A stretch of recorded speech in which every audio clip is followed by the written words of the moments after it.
All right, this is the fourth time I have had to redo this video because I've had to sneeze every time I've done this video. So hopefully I won't have to redo it. But today we are gonna talk about digital multimeters. Okay, and we're gonna go over a little bit how to use them and what are some of the things that you can use them for. Back in the old days, they used to have devices that would measure volts, amps, you know, they would have devices that would measure resistance, and then someone got smart. They're like, okay, well, why can't we just do it all in one? And then the multimeter was created. Okay, they started off as analog multimeters, which means that they weren't digital. They just had like a wheel, and you know, it would kind of measure it from there. The digital multimeters are the most essential tool when working with electricity. If you're gonna get a job in electrical, or you're gonna do any sort of electrical work, you're gonna need a multimeter or a digital multimeter. It just makes your job so much easier and safer. Okay. So, a couple things about our multimeter. This is the one that we use in class. Okay, this multimeter we can use it to measure a bunch of different things here. Okay, first off is we can measure volts. Okay, now you're gonna see there's two V's here. And what that means is we can measure AC voltage. If you guys remember this symbol from your tool ID, it's the V with the squiggly line over the top. AC voltage, or we can measure DC voltage, which is that line in the 3 dashes underneath. That is DC voltage. Okay, so AC voltage, DC voltage. The range for DC voltage is between these yellow lines right here. Okay, so you've got a yellow line right there, and then you've got a yellow line right there. So it means up from the 600 to 200 amps right there, 200 millivolts. Okay, that is the DC setting for voltage. Okay, AC voltage, you've got from the yellow line here to that yellow line there. That means we can measure between the 200 and the 600 AC voltage. Down here where it says amps, okay, we can measure the amperage of a device. Okay. And then this upside down horseshoe, or the true religion symbol, that is the resistance. So that goes all the way from that line to that line, and then amps is from this line to this line. Okay. A couple things just to mention here is a lowercase m stands for milli. Okay, so in this case it says 2 amps, that means 2 milliamps. Okay, and the K stands for 1,000, and that stands for 200,000 ohms. Okay, we'll get into the capital M's a little bit later on. Okay, and then the capital V, volts. Okay, and then once again up here is an M, so that stands for 200 millivolts. Okay, so just keep that in mind when you're measuring. All right. So what we've got to do is we've got to plug our probes in. Okay, we've got our probes here. We've got a red probe, which is the positive side, and then we have a black probe, which is the negative side. Black probe goes here in the center where it says common. Okay, that's always going to be your common probe. Okay, so you're going to plug that into the common side, and then this guy right here, the red one, is going to go to the right of it. Okay, now you're going to notice we have one over here that says 10 amp. We only plug the red one in here if we are measuring high amounts of amperage, or we know that we're measuring high amounts of amperage. Okay, I typically tell everybody start with this on the right side and then move over. The only downside to that is if you are measuring something and you don't know the amperage and it's super high, you run the risk of blowing out the fuse in this multimeter. Okay, so that's the only thing. Typically, you'll have an idea of what your amperage is before you go to test it, so you would move it over to the 10 amp. But neither here nor there. All right, we're gonna look at this stuff today from a very, very basic standpoint. Okay, so the first thing that we're gonna do is we are going to measure, voltage here. Okay, we're gonna measure the voltage of these batteries. Okay, so first question of your lab is, am I gonna measure voltage in AC, or am I gonna measure the voltage in DC? So go ahead and answer that question. All right, so we are measuring this voltage. Remember, the positive side goes to the red side goes to the positive terminal, black side goes to the negative terminal. All right. And then what we're gonna do is we are going to, of course, like you guys answered in your lab, we are going to measure the DC voltage. So that means we are gonna play within this range right here of our DC voltage. And now, when you go to measure things with a multimeter, I highly recommend that you always start at the highest number and then work your way down. What that's gonna do is that's gonna prevent you from blowing out your fuse. So we are gonna start at the 600 volts here. Okay, well, we're seeing that we're getting 5. All right, well, we wanna be a little bit more specific. Okay, so if we go from the 500 down to the 200, you're gonna see that we're getting more specific. Okay, 6.3. All right, we can go down to the 2, 6.34. Okay, perfect, that is super specific. Now, what I don't wanna do is I do not wanna go down to the 2 here, because that 6 is greater than 2, and if we do that, we run the risk of blowing the fuse. Okay, we'll be outside the range and we could blow the fuse. So what we want to do is you always want to be above a number, but you never want to be you always want to be below a number, but you never want to be above a number. So let's say we were getting 30. Okay, we were measuring 30 amps. So that means I would never want to go down to 20. If I'm measuring 30 volts, I would want to stick to the 200. But in this case, we're measuring 6 volts, so I don't want to go down to the 2. I want to stay in the 20. Okay, so we are measuring 6.34 volts. Okay. Now, for instance, if we were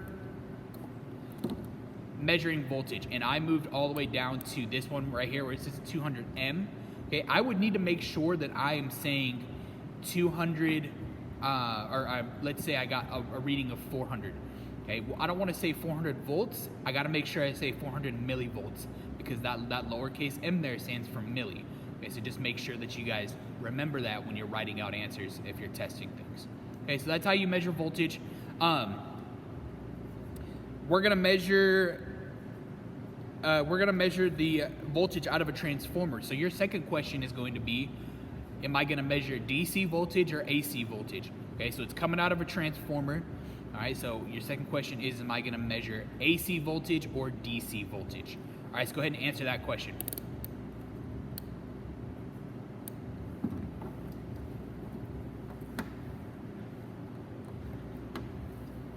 All right, so we are gonna be measuring AC voltage like you guys answered. So our AC voltage, remember, is that V with the squiggly line on top there. I hope you can see that. And our range is from down here to 200 to 600. Okay, perfect.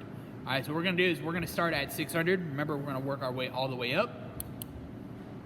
Right off the bat, we are getting 0 because I have not turned it on. Now, the moment I turn it on, I gotta switch these really quick. The moment I turn it on, we are going to see change in voltage. Okay, so right now we are at 13 volts. So we are safe to drop it down to the next level to get more specific. So we are now at 13.4 volts. So that's how many volts we are getting out of this AC transformer. Now, we should see a change in voltage if I move the positive lead down one. Okay, we should see a change in voltage here. Start at the 600, move it down to 200, okay, 6.5. Okay, so we had around 13 volts when we had the positive plugged into the top. We had about 6.5 volts when we moved it to the middle. Okay, so what is that telling us? What sort of device? This kind of goes back to our last lab. We are able to see the change in voltage, a drop in voltage. What devices do we think is being used in this transformer that drops the voltage from 13 volts down to 6.5 volts? So that is your third question. What device do we think is built into this transformer that is dropping our volts from 13 volts to 6.5 volts? Okay, go ahead and answer that question.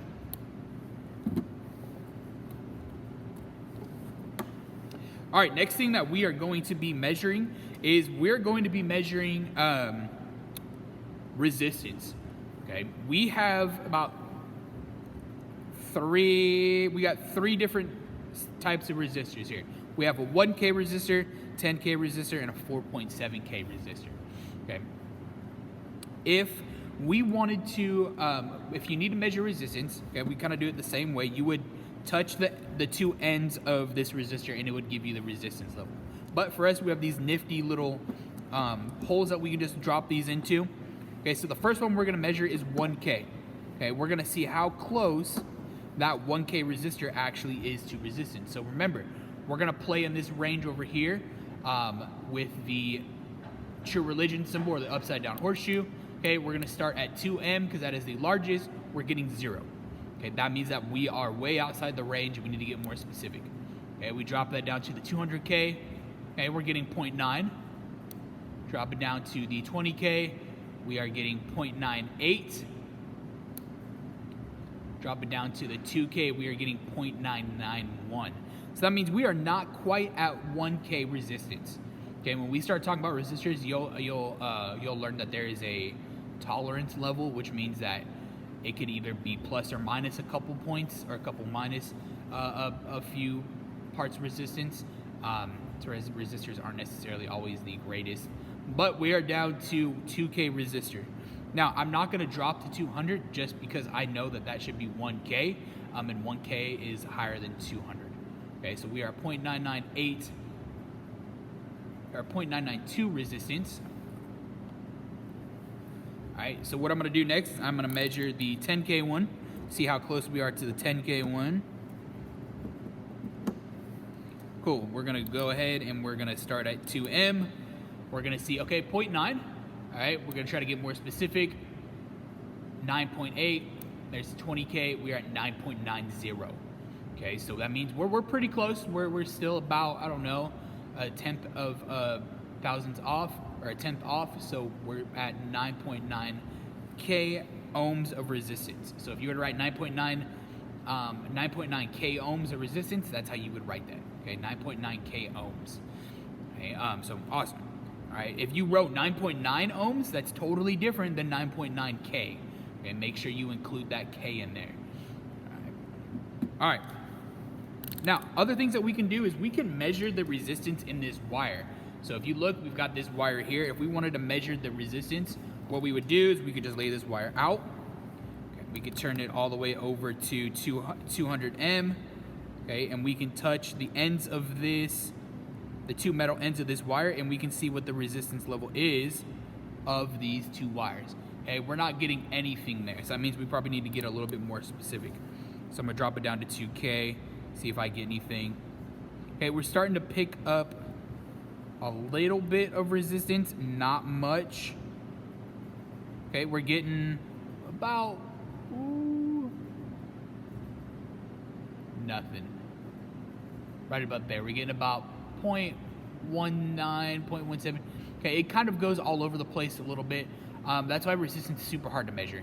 Okay, it really is. But that's kind of the resistance of that wire. Because remember, we talked last week about how, every material has some sort of resistance, and that's what we're looking at measuring here. Okay, not the easiest thing in the world to measure, but we do know that there is some sort of resistance in here because we're picking up something. Okay. Another cool thing about these, this multimeter and most multimeters is there is a way that you can measure continuity. Okay, if you see that little like Wi-Fi symbol right there on top of my thumb, if we were to turn our dial to that, what that allows us to do is measure, is to see, okay, is there continuity in this? So does that mean it travels, does that mean electricity could travel from one end of this wire to the other end of this wire? This is super helpful when you think you might have messed up the wire somewhere in here in the middle, like you may have stepped on it and you may have severed the wires in there. If you're not sure, super easy way to test is just doing a continuity test. So you take one end here, and you'll hear it beep. Okay, it might be kind of silent there for you to hear it beep, but you can kind of hear it beep. And when you hear that beep, that means that these wires are good. Okay, that means electricity could travel between it. All right, that means that there's no torn wires in there, and that's what you're looking for. If you do not hear that beep, then that means that there's probably something wrong with the wires inside the installation. All right, so you just listen for the beep. Cool, that means we've got a good connectivity there. All right, so that's another cool thing. All right, last thing we're gonna check for is amperage or current. Remember, we measure our current levels and amperage. This one's gonna be, measuring for current is a little tougher than measuring for other things, because to measure current, you have to be set up inside the circuit or in line with the circuit. Okay, so what that means is we're gonna talk about series circuits later on. But you've got to be in line. That means you have to be a part of the circuit when you're testing for amperage. So I couldn't just, plug this here, and then test to see what the current is that way. No, I actually have to complete the circuit with my multimeter to get a good circuit rating. Okay, so what I'm gonna do is I'm going to measure the current with our multimeter. So remember, we measure current and amperage, or amps. So over here in this range, so we're gonna go from this 10 amp range down to the 2 M range, or the 2 milliamp range. Okay, we're gonna start at 10 amp. It's gonna be too large of a range, so we're gonna need to drop that down here. Okay. All right, so right there we are getting 126 milliamps. Okay, so that means in this current, in this circuit, from the batteries to the switch to the lamp back to the batteries, we are getting 126, 127 milliamps. Okay, so what we're gonna do is I'm gonna turn that off. I'm going to switch this to the LED here. And we're gonna see if there's a change in the amount of current. Okay, so the amount of current that we are getting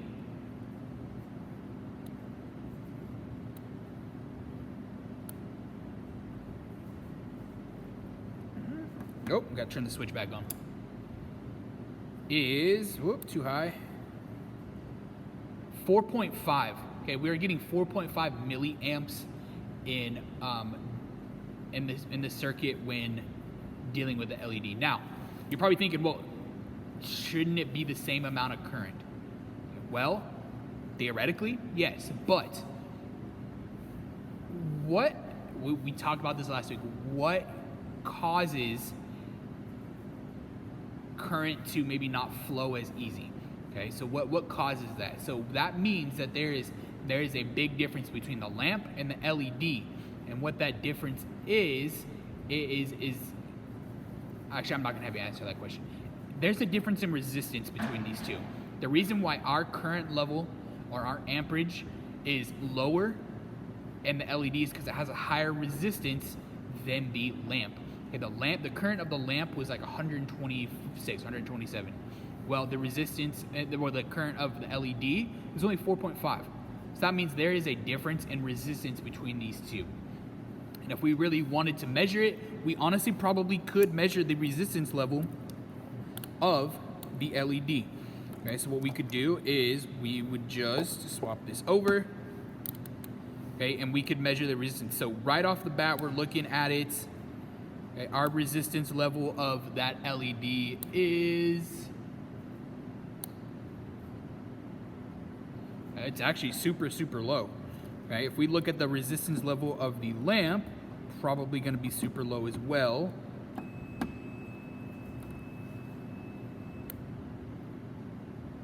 Resistance level of the lamp is going to be about 9.3. Okay, 9.3. So there's just a difference in the resistance level from the LED to the amp to the lamp. This LED looks like it has a super high resistance level. Okay.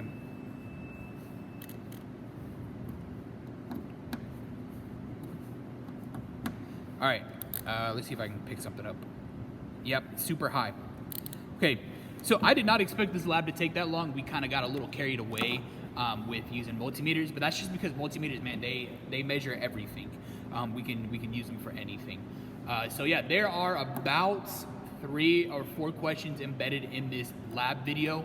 So go ahead, make sure you guys have answered the questions in the lab video, and then make sure you guys answer the questions at the end. All right, have a good day, guys, and hopefully you guys learned a little something about multimeters today.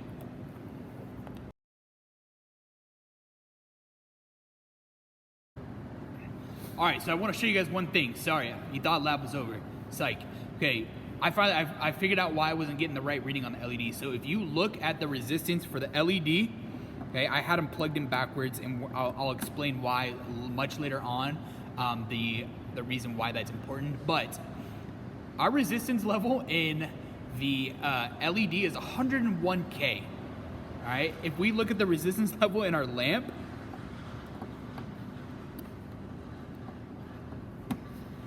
it is only 9 or 6.2 ohms of resistance.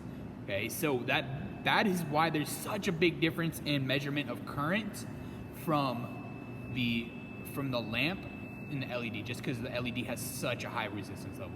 Okay, so there you go. Lab is now officially over. All right, have a good day, guys.